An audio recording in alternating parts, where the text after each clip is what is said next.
नमस्कार, 12 बजे के समाचार बुलेटिन में आप सभी का स्वागत है। खबरों को विस्तार से जानें, आइए उससे पहले नजर डाल लेते हैं सुर्खियों पर। ब्रिटेन में 14 साल बाद लेबर पार्टी की वापसी, कीयर स्टारमर होंगे नए प्रधानमंत्री। ऋषि सुनक ने ली हार की जिम्मेदारी, कहा नतीजों से सीखने की जरूरत। प्रधानमंत्री नरेंद्र मोदी ने पेरिस ओलंपिक में शामिल होने वाले भारतीय दल के साथ की बातचीत, खिलाड़ियों का हौसला बढ़ाते हुए पेरिस ओलंपिक के लिए दी शुभकामनाएं। जस्टिस विद्युत रंजन सारंगी बने झारखंड हाई कोर्ट के चीफ जस्टिस। राज्यपाल सीपी राधाकृष्णन ने दिलाई शपथ। मनी लॉन्ड्रिंग के आरोपी अरविंद केजरीवाल की जमानत अर्जी पर हाईकोर्ट में हुई सुनवाई। जमानत याचिका पर सीबीआई को नोटिस जारी। 17 जुलाई को होगी अगली सुनवाई। असम में बाढ़ से हाल बेहाल, मुख्यमंत्री ने की प्रभावित इलाकों का दौरा कर स्थिति की समीक्षा। अगले 4 से 5 दिन के लिए पश्चिम और पूर्वोत्तर भारत में भारी बारिश का रेड अलर्ट। और खेल की खबरों में विंबलडन के दूसरे राउंड में आज रोहन बोपन्ना और मैथ्यू एब्डन की जोड़ी पर नजर। यूकी भामरी और ओलिवेटी की जोड़ी भी खेलेगी दूसरे दौर का मैच।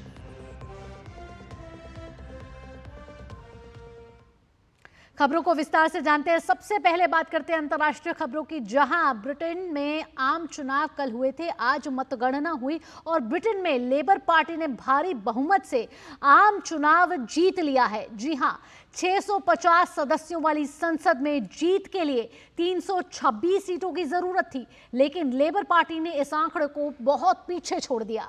पार्टी ने अब तक 410 सीटें प्राप्त की हैं। आपको बता दें कि एग्जिट पोल में भी 410 सीटों पर लेबर पार्टी की जीत की आशंका जताई गई थी। वहीं सत्ताधारी कंजर्वेटिव पार्टी को भी भारी नुकसान झेलना पड़ा है और वो 116 सीटें ही जीत सकी हैं। लिबरल डेमोक्रेटिक पार्टी की बात की जाए तो ये तीसरी सबसे बड़ी पार्टी बनी है जिसने सीटें हासिल की हैं। प्रधानमंत्री ऋषि सुनक ने अपनी पार्टी की हार की जिम्मेदारी ले ली है। वहीं अगले प्रधानमंत्री बनने जा रहे हैं कीयर स्टारमर ने सबके लिए काम करने की बात कही है। मध्य लंदन में अपने समर्थकों को संबोधित करते हुए स्टारमर ने जनता का आभार जताया। उन्होंने कहा कि ऐसा जनादेश अपने साथ बहुत भारी जिम्मेदारियां लेकर आता है। उन्होंने देश को जनसेवा की राजनीति पर वापस ले जाने की भी बात कही। We have to return politics to public service. Show that politics can be a force for good. Make no mistake, that is the great test of politics in this era. The fight for trust is the battle that defines our age. It is why we've campaigned so hard on demonstrating we are fit for public service. Service is the precondition for hope. Respect, the bond that can unite a country. Together, the values of this changed Labour Party are the guiding principle for a new government. Country first, party second. चुनाव में conservative party को करारी शिकस्त मिली है। ऋषि सुनक ने हार की जिम्मेदारी लेते हुए लेबर पार्टी को जीत की बधाई दी। 2019 में सुनक प्रधानमंत्री बने थे, लेकिन इस बार वो अपनी जीत नहीं दोहरा सके।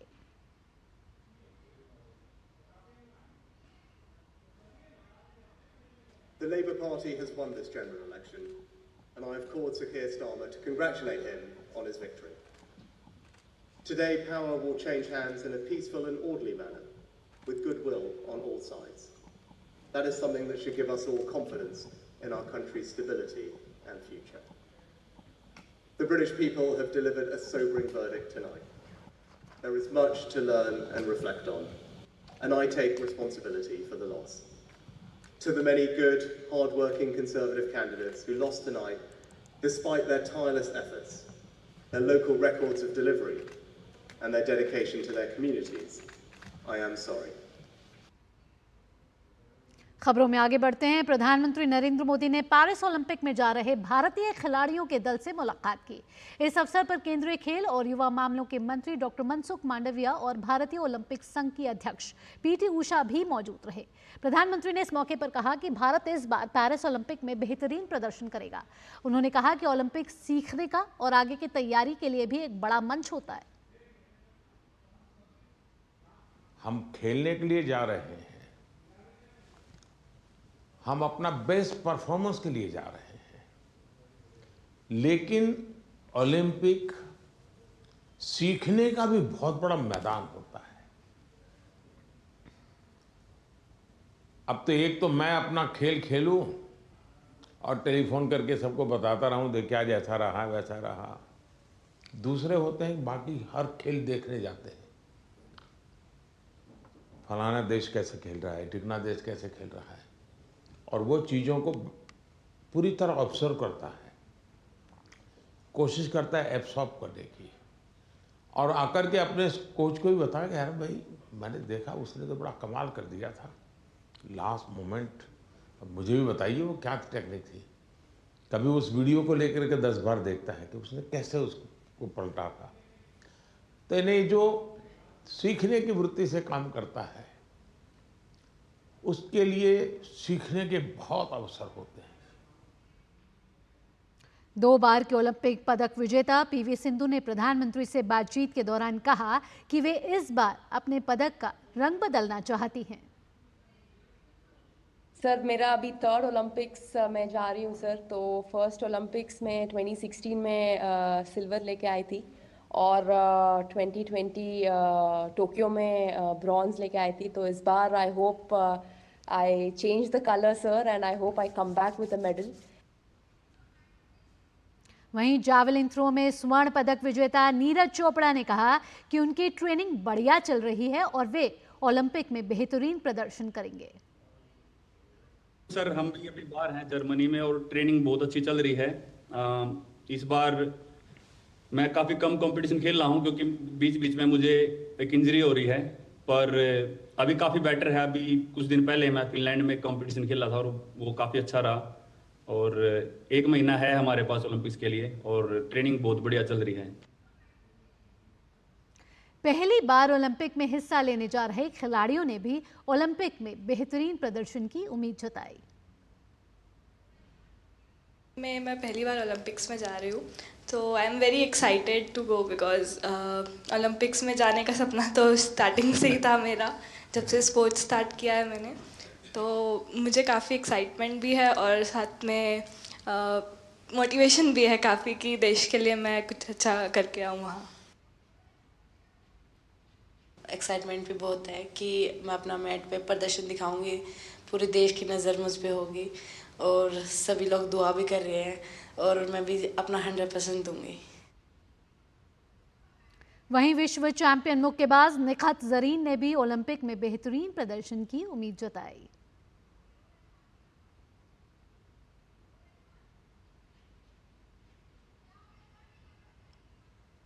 चलिए आगे बढ़ते हैं और खबरों का रुख कर लेते हैं। मुंबई के 4 क्रिकेटरों को आज महाराष्ट्र विधान भवन में सम्मानित किया जाएगा। विधानसभा अध्यक्ष राहुल नार्वेकर ने ये जानकारी दी है। टीम इंडिया के कप्तान रोहित शर्मा, सूर्य कुमार यादव, यशस्वी जायसवाल, शिवम दुबे आज मुख्यमंत्री एकनाथ शिंदे से विधान भवन में मुलाकात करेंगे। शिवसेना के विधायक प्रताप सरनाइक से बात की हमारे संवाददाता शिशिर शेलार ने। आइए आपको सुनवाते हैं।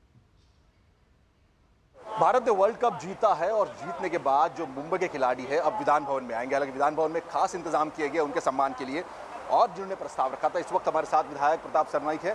क्या पूरा कार्यक्रम होगा यहाँ पे विधान भवन में आज? मैं सबसे पहले हमारे राज्य के महायुति सरकार का धन्यवाद देता हूँ कि बहुत ही अच्छा उन्होंने निर्णय लिया। ये विधान भवन में पहली बार राज्य के हमारे चारों जो क्रिकेटियर्स है जिनको उचित सम्मान उनका होने वाला है, रोहित शर्मा है, शिवम दुबे है, सूर्य कुमार यादव है और साथ ही में यशस्वी जायसवाल है, ये चारों का सम्मान होने वाले। पहली बार ये विधिमंडल में वो आने वाले हैं और ऐसा कभी नहीं हो गया, वो पहली बार आज होने वाला है। तो मैं महायुति सरकार के और खासकर हमारे मुख्यमंत्री एकनाथ शिंदे साहब का दिल से धन्यवाद देता हूँ कि उनकी वजह से ये दिन हमें सभी लोगों को देखने मिला। लेकिन विपक्ष इससे कुछ नाराज लग रहा है। आपने कुछ वाकये बताए 2007 और 11 के, क्या थे वो? 2007 में 2011 में जितेंद्र आवाड़, आप जानते हो कि जो उस वक्त राज्य में इनका सरकार थी, इनकी सरकार में इन्होंने वो बस के टप में बैठ के, जैसे कि हमने विश्व कप जीत के लेके आए धोनी के नेतृत्व में और सचिन के नेतृत्व में, ऐसी उन्होंने नारेबाजी की थी। आज हमारी सरकार है, हम तो ऐसे नारेबाजी नहीं करे, हम तो कहा है कि नहीं, रोहित शर्मा की टीम ने, हमारे देश ने वो विश्व कप जीता है और उनका यथोचित सम्मान जो मुंबई कर हमारे क्रिकेटर है उनका हम यहाँ पे आज कर रहे हैं। ये विधायक प्रताप सरनाईक स्पष्ट किया कि किस प्रकार से जो मुंबई के खिलाड़ी है उनका सम्मान जो है, क्योंकि महाराष्ट्र में इस वक्त विधानसभा का सत्र चल रहा है, इस विधानसभा में उन सभी खिलाड़ियों का सम्मान किया जाएगा। शीर्षला डीडी न्यूज़, मुंबई। और आइए अब बात कर लेते हैं हाथरस सत्संग हादसे की, जिसकी जांच पर सबकी निगाहें टिकी हुई हैं। हाथरस हादसे पर आज आ सकती है एसआईटी की रिपोर्ट, जिसके बाद कई लोगों पर गाज गिर सकती है। सत्संग हादसे में पुलिस ने अब तक 6 लोगों को गिरफ्तार कर लिया है। इनमें 4 पुरुष और 2 महिलाएं शामिल हैं। वहीं मुख्य आरोपी की तलाश में उत्तर प्रदेश समेत बाहरी राज्यों में भी छापे मारे जा रहे हैं। मुख्य आरोपी प्रकाश मधुकर पर 1 लाख का इनाम घोषित किया गया है। पुलिस के अनुसार सेवादारों ने भीड़ को रोकने की कोशिश नहीं की और पुलिस के साथ सहयोग भी नहीं किया। सेवादारों के खिलाफ भी कार्रवाई की जा रही है। इस बीच सभी 121 मृतकों के शवों की पहचान कर ली गई है और उन्हें उनके परिवारों को सौंप दिया गया है। बुधवार तक 3 शव अज्ञात थे, जिनमें से 2 की पहचान देर रात की गई और एक परिवार ने वीडियो कॉल कर अलीगढ़ अस्पताल में एक शव की पहचान की है। खबरों के सिलसिले को आगे बढ़ाते हैं। दिल्ली हाई कोर्ट में आज मुख्यमंत्री अरविंद केजरीवाल की शराब घोटाले के सीबीआई केस में दायर जमानत याचिका पर सुनवाई हुई है। हाई कोर्ट ने जमानत मांगने वाली अरविंद केजरीवाल की इस याचिका पर सीबीआई को नोटिस जारी किया है। मामले की अगली सुनवाई अब 17 जुलाई को होनी है। केजरीवाल के वकील अभिषेक मनु सिंघवी ने कहा कि केजरीवाल को जांच के 2 साल बाद गिरफ्तार किया गया, जबकि 4 दूसरे आरोपियों को जमानत दे दी जा चुकी है। अभिषेक मनु सिंघवी ने कहा कि ईडी मामले में जमानत मिलने के बाद ही सीबीआई ने क्यों गिरफ्तार किया। सीबीआई के वकील ने कहा कि सीबीआई गिरफ्तारी के खिलाफ केजरीवाल की याचिका पर हाई कोर्ट में सुनवाई होनी है। मामला अभी लंबित है। प्रक्रिया के मुताबिक जमानत के लिए केजरीवाल को सबसे पहले ट्रायल कोर्ट जाना चाहिए। हाई कोर्ट ने भी टिप्पणी की कि क्या बेहतर नहीं होगा अगर सेशंस कोर्ट पहले जमानत का मुद्दा सुने। सिंघवी ने कहा कि वह ट्रायल कोर्ट जाने के लिए बाध्य नहीं है। हाई कोर्ट सीधे भी जमानत याचिका सुन सकता है। अब खबर मध्य प्रदेश से आ रही है। मध्य प्रदेश के खंडवा शहर की गुलमोहर कॉलोनी में एंटी टेररिस्ट स्क्वाड द्वारा छापा मारकर आतंकी गतिविधियों में संलिप्त 2 लोगों को गिरफ्तार कर लिया गया है। एटीएस ने फैजान नाम के युवक को कंजर मोहल्ला सलूजा कॉलोनी और एक नाबालिग को गुलमोहर कॉलोनी से पूछताछ के लिए हिरासत में लिया है। माना यह जा रहा है कि इनके तार कोलकाता के आतंकी हमले से जुड़े हो सकते हैं। लगभग 1 साल पहले एटीएस ने इस सिलसिले में शहर के खानशाहवली क्षेत्र से रकीब नामक युवक को पकड़ा था। एटीएस आईजी डॉक्टर आशीष ने बताया कि गिरफ्तार आतंकी लोन वुल्फ अटैक की योजना बना रहे थे। निशाने पर सुरक्षा बल थे। आतंकी के पास से भारी मात्रा में IM, ISS और अन्य आतंकी संगठनों का जिहादी साहित्य, फोन, एक पिस्टल, 5 जिंदा कारतूस और सिमी सदस्यता के फॉर्म मिले हैं। वहीं मुख्यमंत्री मोहन यादव ने मध्य प्रदेश पुलिस को बधाई दी है। उन्होंने कहा कि खंडवा में आतंकी संगठन इंडियन मुजाहिदीन से जुड़े संदेही को पकड़ने में सफलता प्राप्त की है। आतंकी देश के लिए खतरा है। मध्य प्रदेश पुलिस हर तरह से की चुनौती से निपटने के लिए सक्षम है। आतंकवाद की किसी भी घटना के खिलाफ मध्य प्रदेश सरकार बहुत सजग है और सतर्क है। पुलिस भी बहुत सतर्क है। मैं पुलिस को बधाई देना चाहूँगा। खंडवा के एक दुर्दांत आतंकवादी को पकड़ने की एक बड़ी कार्रवाई हुई है और इस अवसर पर ये बताना चाहूँगा, मध्य प्रदेश शांति का टापू है। यहाँ किसी प्रकार की ऐसी घटनाओं के लिए कोई जगह नहीं। यशस्वी प्रधानमंत्री श्रीमान नरेंद्र मोदी जी के नेतृत्व में देश के दुश्मनों से निपटने के लिए पूरा प्रदेश और पूरा देश इस सन्नद्ध है और यही कारण है कि खंडवा के एक बड़े घटना घटने से रोकी है और उम्मीद करूंगा कि ऐसे किसी भी घटनाओं में सरकार सजगता के साथ अपनी भूमिका अदा करेगी और प्रशासन, पुलिस सभी व्यवस्था में तालमेल कराते हुए सभी घटनाओं में हम निपटने में इसी प्रकार से सतर्क और सजग रहेंगे। बुलेटिन में अन्य खबरों का रुख कर लेते हैं। मेक इन इंडिया कार्यक्रम नए मील के पत्थर पार करता जा रहा है। रक्षा मंत्री राजनाथ सिंह ने सोशल मीडिया प्लेटफॉर्म एक्स पर कहा है कि प्रधानमंत्री के नेतृत्व में मेक इन इंडिया कार्यक्रम साल दर साल नए मील के पत्थर पार कर रहा है। भारत ने 2023-2024 में रक्षा उत्पादन में अब तक की सबसे अधिक वृद्धि दर्ज की है। उत्पादन का मूल्य 1,26,887 करोड़ रुपए तक पहुंच गया है, जो 2023-2024 में पिछले वित्तीय वर्ष के उत्पादन मूल्य से 16.8% अधिक है। रक्षा मंत्री राजनाथ सिंह ने कहा कि डीपीएसयू, रक्षा सामग्री बनाने वाले अन्य पीएसयू और निजी उद्योग सहित हमारे उद्योग को बहुत बहुत बधाई। सरकार भारत को अग्रणी वैश्विक रक्षा विनिर्माण केंद्र के रूप में विकसित करने के लिए अधिक अनुकूल व्यवस्था के लिए प्रतिबद्ध है। ओडिशा हाईकोर्ट के सीनियर जस्टिस डॉक्टर विद्युत रंजन सारंगी ने झारखंड हाईकोर्ट के नए चीफ जस्टिस के रूप में शपथ ली है। झारखंड के राज्यपाल सीपी राधाकृष्णन ने राजभवन में उन्हें शपथ दिलाई। सुप्रीम कोर्ट कॉलेजियम ने 27 दिसंबर 2023 को डॉक्टर वीआर सारंगी को झारखंड हाईकोर्ट का चीफ जस्टिस बनाने की अनुशंसा जाहिर की थी। राष्ट्रीय स्वयंसेवक संघ की प्रतिवर्ष होने वाली अखिल भारतीय स्तर की प्रांत प्रचारक बैठक इस वर्ष आगामी 12, 13 और 14 जुलाई को झारखंड की राजधानी रांची में आयोजित होने वाली है। मई जून में संपन्न संघ के प्रशिक्षण वर्गों की लगभग 2 महीने की श्रृंखला के पश्चात देश भर के सभी प्रांत प्रचारक इस बैठक में उपस्थित रहेंगे। संघ की संगठन योजना में कुल 46 प्रांत बनाए गए हैं। अखिल भारतीय प्रचार प्रमुख सुनील आम्बेकर ने बताया कि बैठक में संघ के प्रशिक्षण वर्ग के वृतांत एवं समीक्षा, आगामी वर्ष की योजना का क्रियान्वयन, सरसंघचालक का वर्ष 2024-25 की प्रवास योजना जैसे विषयों पर चर्चा की जाएगी।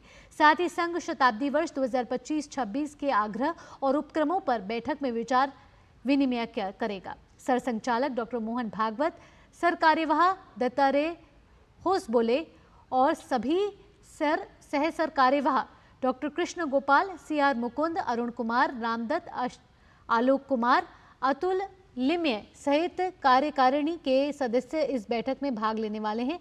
बैठक के लिए सरसंघचालक 8 जुलाई को रांची पहुंचने वाले हैं।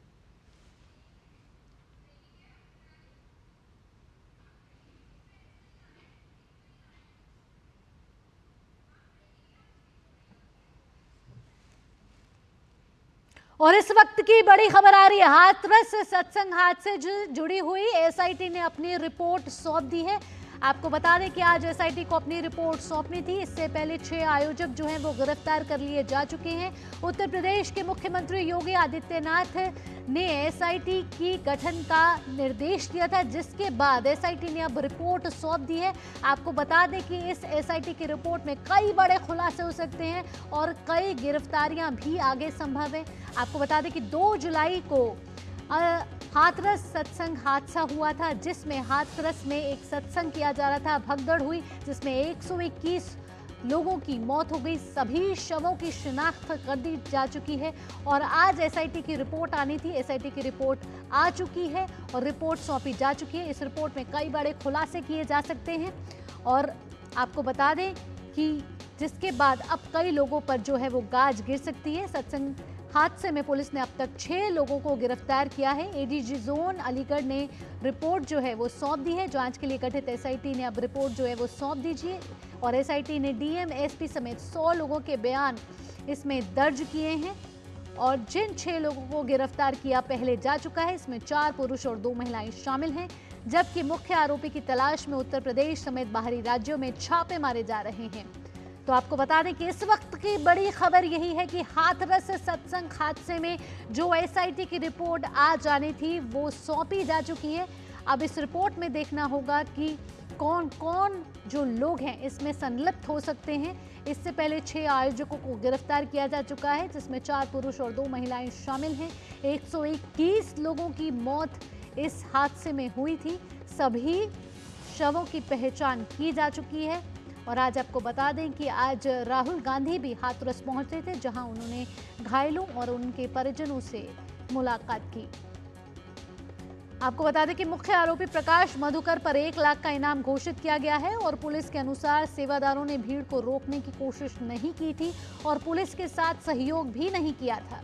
सेवादारों के खिलाफ भी कार्रवाई की जा रही है और एडीजी आगरा के नेतृत्व में शासन को सौंपी जा चुकी है रिपोर्ट और जांच के लिए एसआईटी गठित की थी उत्तर प्रदेश के मुख्यमंत्री योगी आदित्यनाथ के निर्देश के अनुसार और इस एसआईटी ने रिपोर्ट जो है सौंप चुकी है और एसआईटी ने डीएम एसपी समेत 100 लोगों के बयान इस एसआईटी में दर्ज किए गए हैं। बढ़ते हैं अब अगली खबर की ओर। असम के मुख्यमंत्री सहित राज्य सरकार के तमाम मंत्री बाढ़ प्रभावित इलाकों का दौरा करके स्थिति की समीक्षा कर रहे हैं। मुख्यमंत्री हेमंत बिस्वा शर्मा ने जलभराव से प्रभावित इलाकों का निरीक्षण करके स्थिति का जायजा लिया। उन्होंने मीडिया से बातचीत करते हुए कहा कि कुछ इलाकों में बाढ़ की स्थिति में सुधार हुआ है। तटबंध टूटने से कई इलाकों में पानी भरा हुआ है, जिसे देखते हुए लोगों की सुरक्षा के लिए प्रशासन की तरफ से कड़े इंतजाम किए जा रहे हैं। अभी असम में बाढ़ का स्थिति सुधर गया है और पानी कम हुआ है, लेकिन जहाँ जहाँ एम्बैंकमेंट ब्रिज हो गया उधर का लोगों का परेशानी बना हुआ है। हम कोशिश कर रहे हैं जितना हो सकता है सबको मदद करने का। एयरबस और गति शक्ति विश्वविद्यालय के बीच एक समझौता ज्ञापन पर आज हस्ताक्षर हुआ है। केंद्रीय मंत्री अश्विनी वैष्णव और किंजरापू राम मोहन नायडू ने उपस्थिति में इस समझौते ज्ञापन पर हस्ताक्षर किया। एमओयू के मुताबिक एयरबस और गति शक्ति विश्वविद्यालय शैक्षणिक पाठ्यक्रम के विकास के साथ ही क्षेत्र से संबंधित कार्यक्रमों का समर्थन करने के लिए एक साथ काम करेंगे। इसका उद्देश्य सेक्टर की मांग के अनुरूप कौशल प्रदान करना, नियमित विद्यार्थियों और पेशेवरों के लिए मिलकर पाठ्यक्रम और कार्यक्रम तैयार करना है। वहीं कार्यक्रम को संबोधित करते हुए केंद्रीय मंत्री अश्विनी वैष्णव ने कहा कि रेलवे का उद्देश्य गरीबों के लिए यात्रा को सुगम बनाना है, जिसके लिए मजबूती से काम हो रहा है। रेलवे का फोकस हमेशा से लोअर इनकम, लोअर मिडिल और मिडिल इनकम, इन 3 सेगमेंट्स के लिए रेलवे का हमेशा से एब्सोल्युटली क्लियर फोकस रहा है और इस फोकस में कहीं पर भी 1% भी बदलाव नहीं है। आज इसीलिए कहीं पे इसको एक पॉलिटिकल नैरेटिव देने की कोशिश की जा रही थी, इसीलिए स्पेशल ड्राइव करके जनरल कोचेस का प्रोडक्शन 2500 कोचेस का प्रोडक्शन इस साल में कर रहे हैं और अभी रिसेंटली अप्रूवल हुआ है आने वाले साल के लिए 10,000 जनरल कोचेस का प्रोडक्शन। साथ ही साथ अमृत भारत ट्रेन जो कि पूरी तरह से नॉन एयर कंडीशनड है, अमृत भारत की और 50 ट्रेन्स का प्रोडक्शन स्टार्ट हो गया है और करीब 180 ट्रेन्स और उसी पाइपलाइन में, प्रोडक्शन की पाइपलाइन। दिल्ली, बेंगलुरु, मुंबई सहित देश के 10 शहरों में हर साल करीब 34,000 मौतें वायु प्रदूषण के कारण होती है। लैंसेट प्लेनेटरी हेल्थ में प्रकाशित अध्ययन में चौंकाने वाले आंकड़े सामने आए हैं। सबसे प्रदूषित शहरों में औसतन हर दिन होने वाली मौतों में से 7.2% का संबंध हवा में मौजूद धूल कण PM 2.5 से है। दिल्ली में होने वाले हर साल मौत में से अकेले 12,000 मौत प्रदूषण की वजह से होती हैं। 10 शहरों में ये अध्ययन किया गया है। वायु प्रदूषण दुनिया भर में चिंता का विषय बना हुआ है। भारत भी इससे अछूता नहीं है। दिल्ली, मुंबई समेत देश के बड़े शहरों में साल के काफी दिन ऐसे होते हैं जब प्रदूषण चरम पर होता है। लेसेंट प्लेनेटरी हेल्थ में प्रकाशित एक अध्ययन में चौंकाने वाले आंकड़े सामने आए हैं। दिल्ली, बेंगलुरु और मुंबई सहित भारत के 10 सबसे बड़े और सबसे प्रदूषित शहरों में औसतन रोज होने वाली 7.2% मौतें प्रदूषण के कारण हो रही हैं। इस अध्ययन के मुताबिक दिल्ली में होने वाली मौतों का करीब 11.5% मौतें वायु प्रदूषण की वजह से होती हैं। यानी दिल्ली में हर साल होने वाली कुल मौतों में से 12,000 मौत सिर्फ वायु प्रदूषण से होती है। दूसरे स्थान पर मुंबई है, जहां हर साल 5,000 से ज्यादा मौतें होती हैं। तीसरे स्थान पर कोलकाता और चेन्नई चौथे स्थान पर है। यह आंकड़ा देश में वायु प्रदूषण से होने वाली मौतों के मामले में सबसे अधिक है। यह अध्ययन 2008 से लेकर 2019 के बीच की गई है। इस अध्ययन में अहमदाबाद, बेंगलुरु, चेन्नई, दिल्ली, हैदराबाद, कोलकाता, मुंबई, पुणे, शिमला और वाराणसी को शामिल किया गया है। इन शहरों में हर साल होने वाली औसतन 34,000 मौतों के लिए वायु प्रदूषण को जिम्मेदार माना गया। अध्ययन में पता चला है कि इन शहरों में PM 2.5 की मात्रा विश्व स्वास्थ्य संगठन की ओर से निर्धारित सुरक्षित मात्रा से अधिक है। WHO ने हवा में PM 2.5 की मात्रा को 15 माइक्रोग्राम प्रति क्यूबिक मीटर तक सुरक्षित माना है, लेकिन इन शहरों में 99.8% दिनों में PM 2.5 की मात्रा इससे अधिक थी। और कुछ पार्टिकल बहुत ही महीन साइज के होते हैं, जिन्हें हम 2.5 माइक्रोन के पार्टिकल बोलते हैं। वो फेफड़े, नाक, कान, गले से होते हुए इवन ब्लड स्ट्रीम तक चले जाते हैं। ब्लड स्ट्रीम में ऐसे प्रदूषित पार्टिकल्स के जाने से कैंसर जैसे रोग, दिल के दौरे जैसे रोग, अस्थमा जैसे रोगों का पैदा होते हैं और इंसान को इन रोगों से जिंदगी भर लड़ना पड़ता है। तो प्रदूषण से हर एक इंसान को लड़ना है और प्रदूषण पे विजय पानी है, नहीं तो हमारा फ्यूचर, हमें दिख रहा है कि हमारा फ्यूचर बहुत ब्राइट नहीं है। कृपा करके सब लोग आगे आएं और इस जो प्रदूषण के अगेंस्ट फाइट है गवर्नमेंट की, उसको सपोर्ट करें। शोधकर्ताओं ने 2008 और 2019 के बीच इन 10 शहरों में हुई मौतों का विश्लेषण किया। इन शहरों में कुल मिलाकर 36 लाख से अधिक मौतों की जांच पड़ताल की गई। इस दौरान जब सभी 10 शहरों के आंकड़े एक साथ लिए गए तो पता चला कि PM 2.5 के स्तर में 10 माइक्रोग्राम प्रति क्यूबिक मीटर की बढ़ोतरी से मौतों की दर 1.42% बढ़ गई। हर शहर में मौतों के आंकड़े में काफी विविधता थी। जानकारों का मानना है कि इस अध्ययन ने वायु प्रदूषण और स्वास्थ्य को समझने में नई जमीन तैयार की है। रिपोर्ट में यह भी कहा गया है कि भारत को अपने स्वच्छ वायु मानदंडों को विश्व स्वास्थ्य संगठन के दिशा निर्देशों के अनुरूप लाने के लिए काफी काम करना होगा, ताकि नागरिकों को प्रदूषित हवा के खतरों से बचाया जा सके। वायु प्रदूषण को नियंत्रित करने के प्रयासों को और दोगुना करने की जरूरत है। Nitendra Singh, GD news, Delhi. इसी के साथ इस बुलेटिन में इतना ही। देश और दुनिया की बड़ी खबरों के लिए देखते रहिए DD न्यूज। मुझे दीजिए अनुमति। नमस्कार।